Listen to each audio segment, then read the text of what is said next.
നമുക്ക് പാർട്ടി നേതൃത്വത്തിന് KPCC പ്രസിഡന്റിനോ എനിക്കോ ഉൾപ്പെടെയുള്ള ഞങ്ങൾക്ക് ആർക്കും അങ്ങനെ ഒരു പരാതി തന്നിട്ടില്ല.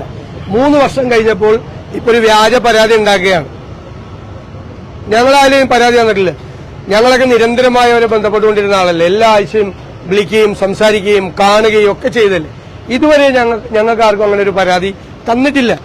3 വർഷം കഴിഞ്ഞപ്പോൾ എങ്ങനെ ഒരു പുതിയ പരാതി ഉണ്ടാവുന്നത്? പാർട്ടി മാറിക്കഴിഞ്ഞപ്പോൾ ഒരു അസംബന്ധമാണ്, അടിസ്ഥാനരഹിതമായ കാര്യം.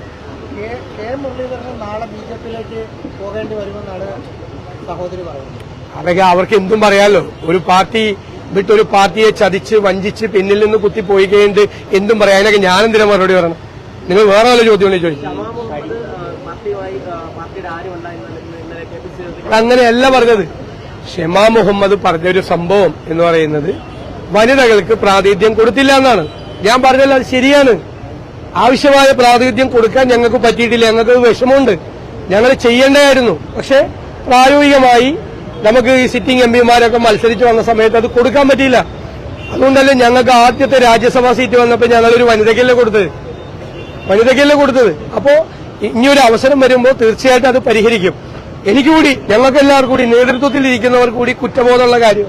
വനിതകളെ വേണ്ട രീതിയിൽ പരിഗണിക്കാൻ പറ്റിയില്ല. സത്യമല്ലേ ഇത്? അത് അവര് പരസ്യമായിട്ട് പറഞ്ഞു. ഞാൻ അവരുമായിട്ട് സംസാരിച്ചു. അവരിനി ഒരു കാര്യവും അങ്ങനെ പറയില്ല. അവർ പാർട്ടിയായിട്ട് പൂർണ്ണമായി സഹകരിച്ച് മുന്നോട്ട് പോകുമെന്ന് എനിക്ക് ഉറപ്പ് വന്നിട്ടുണ്ട്. ഒരു പാവം കുട്ടിയാണത്. നമ്മളെന്തിനാ അതിനെക്കുറിച്ച് പറയണം? പാവം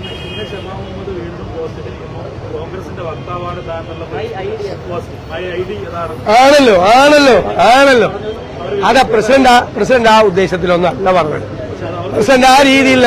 ഞാൻ അവരെ സമാധാനിപ്പിച്ചിട്ടുണ്ട്. അവർക്ക് ഒരു കുഴപ്പമില്ല. അവർ പാർട്ടിയുടെ സ്പോക്സ് പേഴ്സണാണ്. അവർ ഒരു കാര്യവും അവർ പരസ്യമായിട്ട് കോൺഗ്രസിനെതിരെ പറയില്ല. അവർ കോൺഗ്രസിന് വേണ്ടി പ്രവർത്തിക്കാൻ കേരളത്തിൽ കൂടുതൽ സമയം ചെലവഴിക്കുന്നു എന്നോട് പറഞ്ഞു.